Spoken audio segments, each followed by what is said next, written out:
এটা হলো আমাদের রুল নাম্বার 4। ব্র্যাকেটে যদি বি লেখা থাকে, কি লেখা থাকে? এটা কিন্তু ভেরি ভেরি ইম্পর্টেন্ট, অনেক বেশি লেখা আছে। ব্র্যাকেটে যদি বি লেখা থাকে তার মানে হলো তোমাকে এখানে টু বি ভার্ব বসাতে হবে। হয় এমিজার অথবা কি ওয়াজার, হয় এমিজার অথবা ওয়াজার। এখন স্যার কখন এমিজার কখন ওয়াজার? মনে করে সেন্টেন্সটা যে বাক্যটা দেওয়া থাকলো, ওই সেন্টেন্সটা দ্বারা যদি তুমি বুঝো যে এটা প্রেজেন্ট টেন্স, কোন টেন্স? তাহলে বসাবে কি এমিজ। আর যদি বুঝো যে না এটা পাস্ট, তাহলে হবে কি ওয়াজ। মানে বর্তমান কাল হলে এমিজার, অতীত কাল হলে ওয়াজার।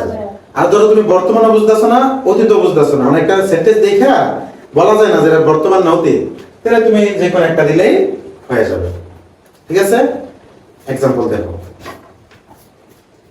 কি এ গুড বয়, সেটা কি ছেলে?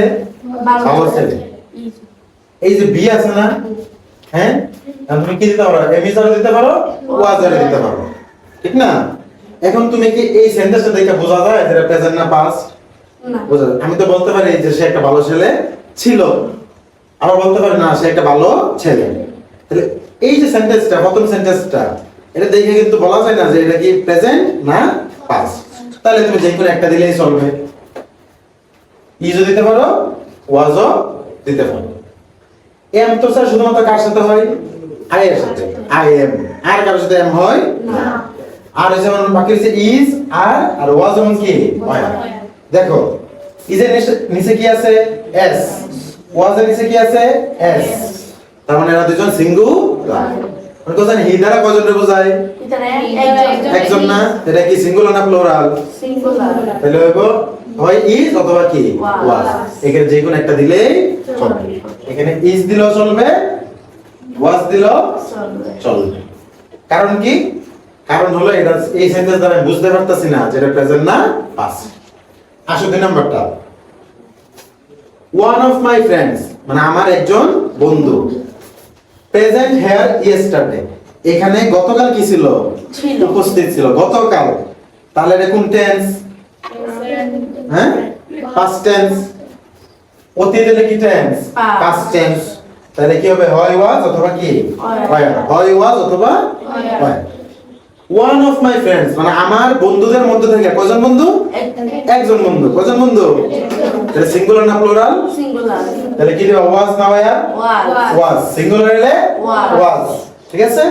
তাই হলো কি এখানে কি হবে? আনসারটা ওয়াজ। কি হবে? ওয়াজ।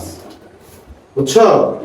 এটা তো এই সেন্টেন্স দ্বারা কিন্তু বোঝা যাইতেছে যে ইয়েস্টারডে আছে। ইয়েস্টারডে তো কি কাল? গতকাল। গতকাল। তাই এটা কোন টেন্স? Past tense. তাহলে আমি কি এমিজার বলতে পারবো? সম্ভবই না। তাহলে বাকি রয়েছে ওয়াজ এবং ওয়ার। মানে ওয়াজ বসাবো না, ওয়ার বসাবো।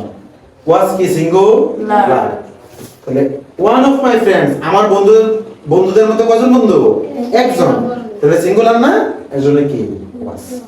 আসে এখানে দে গোইং টু স্কুল, তারা কি স্কুলে যায় না গিয়েছিল? বোঝা যাইতেছে না। তাহলে এটা যদি তুমি এমিজার দিতে পারো, ওয়াজ ওয়ার দিতে পারো। স্যার এম তো জীবনে হবে না, এম শুধু কার সাথে হয়? আই। তাহলে হয় ইজ আর অথবা কি ওয়াজ ওয়ার। এখন আসলে এটা কি সিঙ্গুলার না প্লুরাল? দেওয়ার তো কি তারা। তারা এটা কি প্লুরাল না? তাহলে ইজ হবে না আর হবে? আর। ওয়াজ হবে না আর হবে? ওয়ার। ইজ এবং ওয়াজ যে সিঙ্গুলার, কারণ লাস্টে কি আছে? এস আছে। তাহলে এটা তো plural. Plural subject, plural verb. হয় আর হইব অথবা কি ওয়ার। এটা आंसर দুটোই হতে পারে, আর অথবা ওয়ার। কারণ কি স্যার? কারণ এটা দেখে আমি বলতে পারবো না যে এটা কি বর্তমান না অতীত। ওইটার आंसर কিন্তু স্যার শুধু ওয়াজ, তুমি এটা आंसर ইউজ করতে পারতা না, কারণ এটা কোন কাল? অতীত কাল। কোন কাল? অতীত কাল। ইয়েস্টারডে তো কি কাল? অতীত কাল। ইয়েস্টারডে তো গতকাল। তাহলে এটা কি অতীত কাল। ঠিক আছে?